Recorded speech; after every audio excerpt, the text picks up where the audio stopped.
कृष्णा। आज ये एक सुंदर बात आप लोगों को चर्चा करने के लिए चाहता हूँ। पूरा वीडियो आप देखना है। ये एक नीति शिक्षा है जिसे महाभारत में वर्णन है।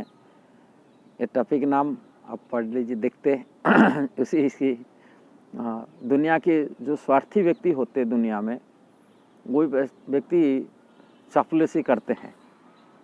और चापलूसी के बारे में विदुर जी चर्चा किए हैं। विशेषकर महाभारत में धृतराष्ट्र महाराज को 6 चैप्टर अलग अलग सब बारी शिक्षा दिए। उसी शिक्षा में आते हैं कि चापलूसी विदुर शिक्षा के नाम पे चापलूसी के प्रभाव से प्रभावित होकर के बड़े बड़े राजा लोगों की पतन भी हुआ है।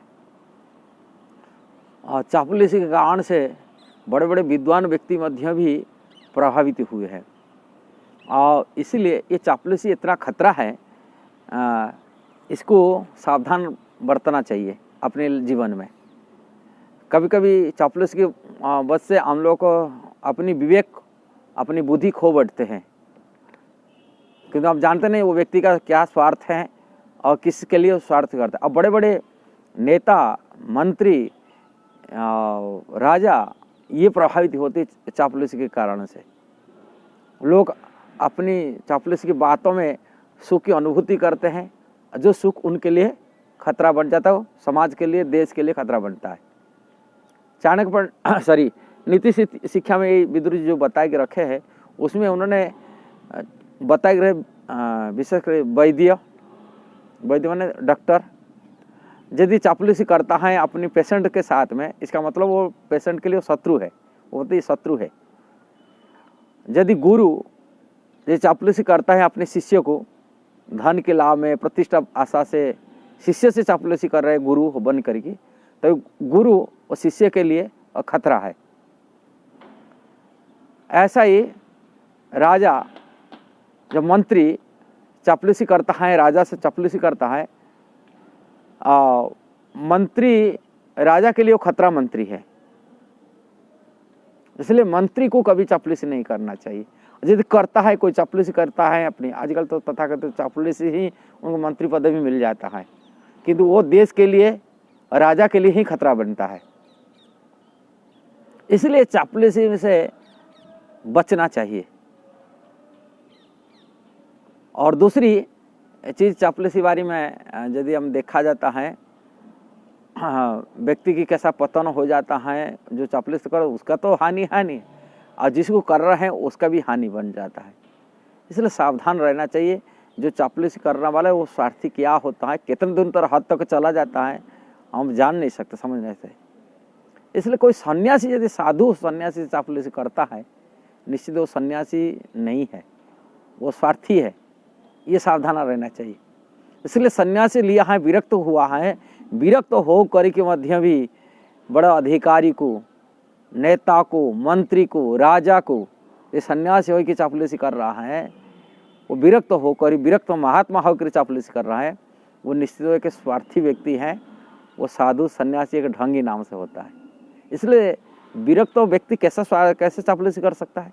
इसका मतलब किसी स्वार्थ है। किंतु कभी कभी इस चापलूसी में भी फायदामंद होता है। फायदामंद होता है किसी कार्य, उच्चतर कार्य हासिल करने के लिए आप चापलूसी में आप अपने उच्चतर कार्य को हासिल कर सकते हैं।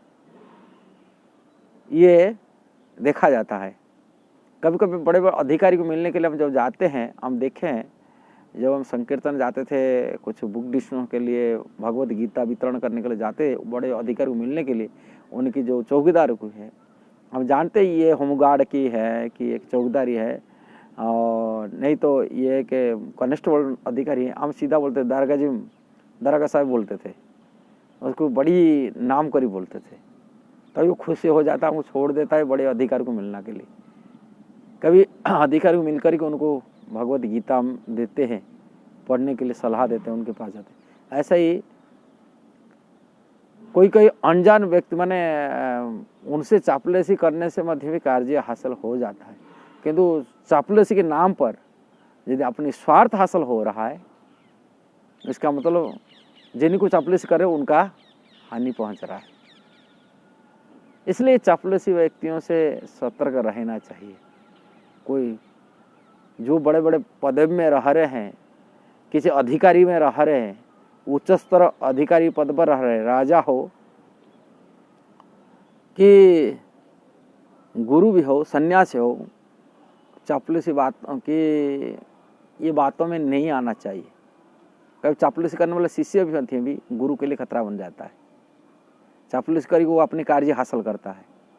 कि बड़े व्यक्ति कोई अधिकारी हैं, उनसे चापलूसी करने वाला कोई कर्मचारी उनके अधीनस्थ कर रहा है और करके अपने कार्य हासिल कर रहा है, जिसलिए समाज के लिए, देश के लिए भी वो भी बहुत खतरा बन जाता है। इसलिए ये वीडियो को ज़्यादा से ज़्यादा शेयर करिए, लोगों को सचेतन करिए, लोगों की कल्याण के लिए ये करिए। इसलिए शेयर, सब्सक्राइब, लाइक, कमेंट देना। हरे कृष्णा।